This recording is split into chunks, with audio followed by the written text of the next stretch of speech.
Mas, querido, Jó também aprendeu alguma coisa acerca dos outros.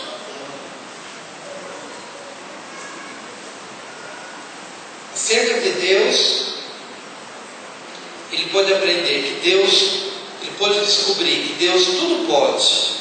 E acerca de Deus, ele descobriu que Deus é uma pessoa, e não um sistema religioso. Acerca dele mesmo, ele descobriu que nada sabia, eu nada sei. E ele descobriu que precisava se arrepender da forma errada como ele encarava a vida, para começar de novo. Mas sobre os outros, no versículo 10 de Jó 42, a Bíblia diz: mudou o Senhor a sorte de Jó quando este orava pelos seus amigos, e o Senhor deu-lhe o dobro de tudo que antes possuíra. Sobre os outros, Jó descobriu que a mudança da sua situação pode depender da sua atitude para com o outro. Diga: a mudança da minha situação pode depender da minha atitude para com o outro. Quando foi que o cativeiro de Jó foi mudado? Quando ele orava pelos seus amigos. Até então, a problemática de Jó estava entre Deus, Satanás, ele, os bens, a família. Não havia olhos para os outros até então, porque Jó era um necessitado, Jó era um doente, Jó era um coitado, Jó era um homem cheio de tumores malignos. Tudo girava em torno daquela situação. Mas quando Jó descobriu que os outros deviam fazer parte da sua vida, mesmo enquanto ele estava cheio de chagas de tumores, os outros deviam ser lembrados, os outros deveriam receber oração da parte dele, mesmo ele ainda na condição de doente, de pobre, de solitário, de abandonado. Mas os outros deviam ocupar um lugar especial no coração dele. Quando ele descobriu isso, então ele começou a orar pelos seus amigos. E quando ele orou pelos seus amigos, o seu cativeiro começou a ser mudado. Amém? Talvez alguém diga: Senhor, deixa eu ser curado primeiro dos meus tumores, para depois orar pela cura dos outros. Deixa primeiro eu ter bastante dinheiro, para depois eu ajudar na obra missionária. Deixa eu cuidar de todos os meus filhos, para depois eu estar à disposição para o que Deus quiser da minha vida.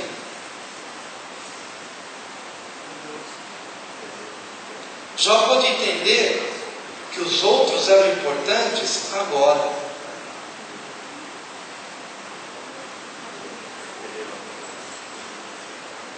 E talvez ele olhasse para ele e chegasse à conclusão: não estou em condições de orar por ninguém.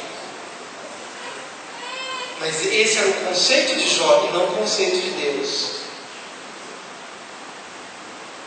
Porque aos olhos de Deus, depois do arrependimento de Jó, ainda que com chagas, com tumores, com doença, mas depois de Jó ter tido aquela experiência de intimidade com Deus, a oração daquele Jó, cheio de tumores, valia muito mais do que a oração daqueles 3 amigos cheios de saúde e cheios de prosperidade. Eu vou ouvir a oração de Jó. E quando Jó orava para os seus amigos, Deus cuidou dos seus negócios. Deus quer me ensinar o seguinte: se Deus me deu um emprego, por mais que eu tenha desafios, mas se eu tiver uma visão voltada para o outro e abençoar o outro, Deus vai abençoar a minha casa. A viúva que estava prestes a morrer, depois de preparar a comida, a última porção de comida para ela e para o filho, o profeta chegou na porta e falou: tudo bem, prepara dessa comida, mas primeiro prepara para mim. Então, quando aquela mulher pôde, em primeiro lugar, abençoar aquele homem, ela olhou para o outro. Então, durante todo aquele tempo de fome e de escassez, o azeite se multiplicou e a farinha se multiplicou, porque ela deixou de olhar para ela e para o filho. Ela olhou para o outro. Amém, queridos?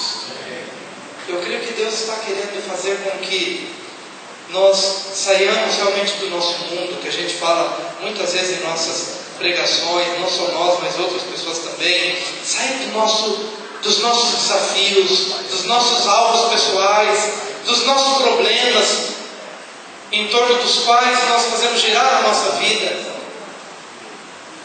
para começar a servir o outro mais intensamente.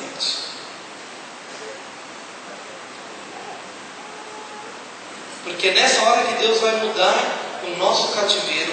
A mudança da minha situação pode depender da minha atitude para com o outro.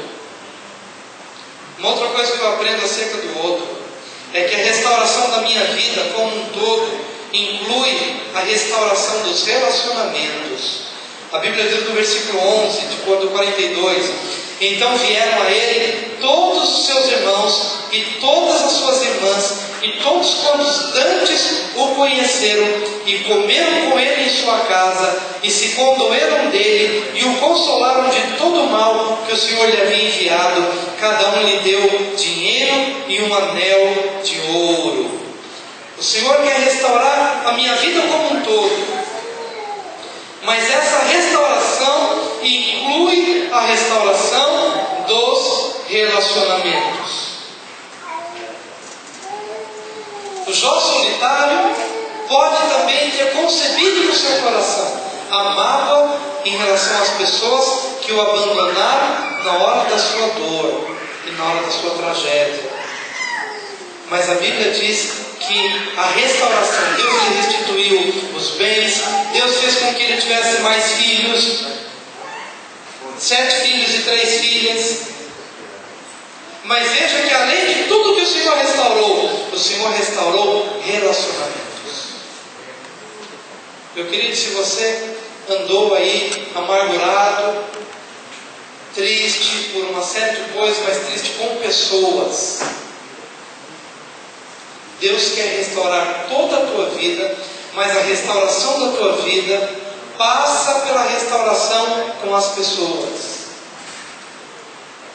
Entenda o que o Senhor quer dizer. Se você vai no altar apresentar a tua oferta, mas você sabe que alguém tem algo contra você, deixa a tua oferta, não apresenta a tua oferta, vai, restaura a tua relação com aquela pessoa, restaura, limpa, e então vem e apresenta a tua oferta ao Senhor.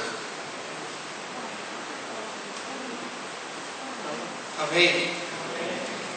Nós não podemos, por exemplo, aqui entre nós, combinarmos o seguinte: escuta, diga em que horário do culto você vem, porque se você vier de manhã, eu venho à noite.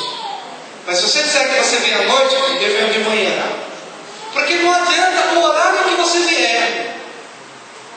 Porque se no teu coração você concebeu essa ideia, não há restauração, ou familiar, ou financeira, ou em qualquer outra área, se os relacionamentos não passarem pela restauração de Deus. Eu preciso estar livre para com meu irmão, eu preciso estar livre para com os meus familiares. E ontem eu assisti O Poderoso Chefão, que eu gosto dessa série, para ver como eles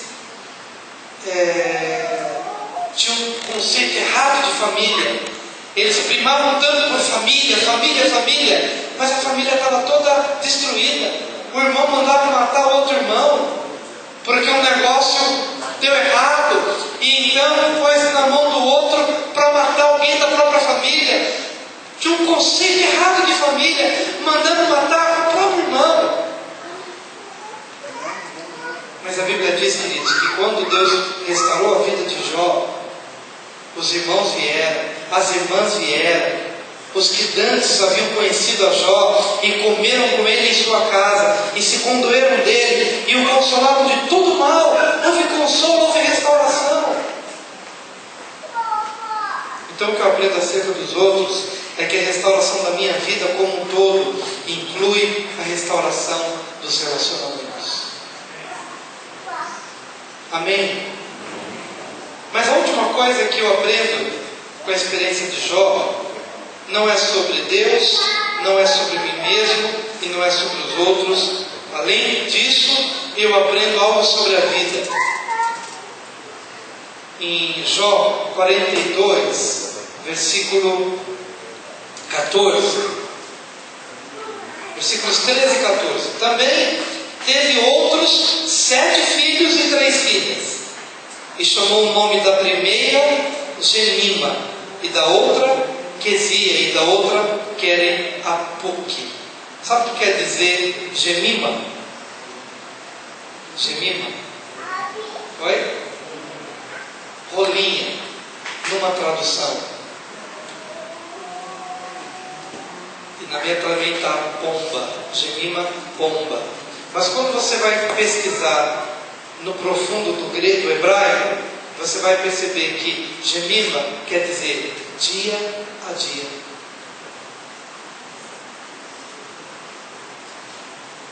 Sabe aquele negócio que Jó tinha no comecinho do capítulo 1?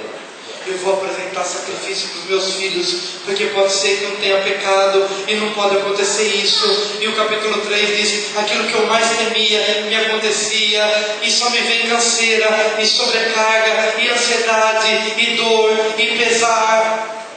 Era um homem que levava um fardo da vida inteira. Mas quando ele passou por toda a experiência, ele aprendeu a viver dia a dia. Basta cada dia o seu próprio mal. Jó aprendeu a descansar em Deus. E eu creio que a relação com rolinha ou pomba, porque essa também é a tradução para Gemima, é que a pomba ela é tão suave, ela é tão leve, ela é tão pura, ela é tão sensível. Mas eu creio que a lição mais profunda que Jó pôde aprender foi descansar em Deus. Basta cada dia o seu próprio mal. Viva o melhor do seu dia. Faça o melhor no dia de hoje. E descanse, que Deus está no controle de todas as coisas, porque Ele é Senhor da nossa vida. Amém? Nós vamos ficar em pé nesse momento, buscar ao Senhor.